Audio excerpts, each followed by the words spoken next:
Hola, mi nombre es Jennifer Carolina Ramírez Rosas y en este video hablaré sobre lo aprendido en el tercer parcial de la materia de Derecho Colectivo del Trabajo impartida por el licenciado Adrián de la Rosa Escalante. Bueno, comenzaré diciendo que la huelga es una forma de protesta que, aunque hoy la conocemos en el contexto laboral, en la antigüedad no era así, ya que el trabajo era principalmente de esclavitud. Se dice que en 1923 a.C. hubo una suspensión de trabajo de albañiles, en 1460 a.C. otra de ladrilleros en Egipto, pero estas no eran huelgas como las actuales, sino actos de rebeldía contra los abusos de las clases dominantes. Con el tiempo hubo intentos de frenar estos movimientos. Por ejemplo, en Inglaterra, el rey Eduardo I prohibió las huelgas en 1303 y algo similar pasó en Francia y Alemania en el siglo XVI. Aún en 1541, en Francia, una huelga de impresores fue prohibida por un edicto.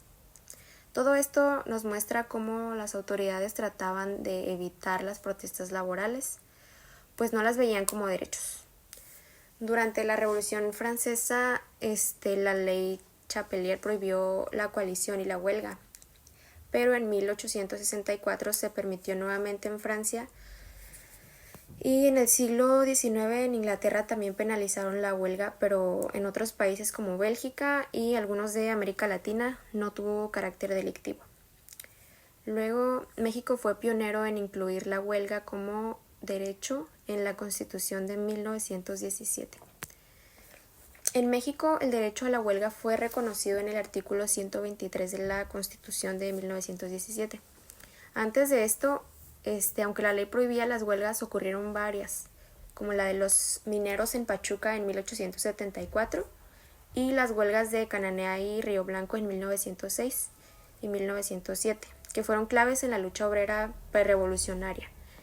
Ya en la época del presidente Cárdenas, en 1937, los trabajadores petroleros iniciaron una huelga exigiendo mejores condiciones. Y al no llegar a un acuerdo, en 1938 Cárdenas decretó la expropiación de las empresas petroleras. Esto causó tensiones con capitales extranjeros, pero también impulsó la economía mexicana cuando comenzó la Segunda Guerra Mundial. En México, el derecho a la huelga ha tenido una evolución muy significativa.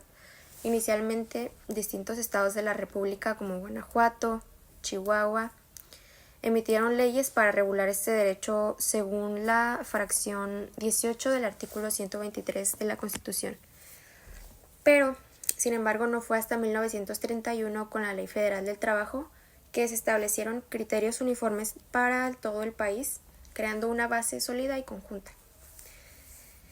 En 1970 se dio una actualización importante a esta ley, y aquí se definió la huelga como un acto jurídico reconocido por el derecho mexicano que permite a los trabajadores de una empresa suspender temporalmente sus labores para ejercer presión en favor de sus demandas.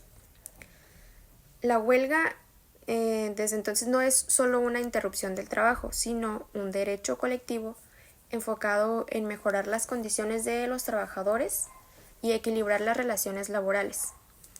Además, la ley aclara que la huelga debe limitarse a la suspensión de trabajo, sin sobrepasar esa acción, y siempre debe tener como objetivo defender los intereses de la mayoría de los trabajadores.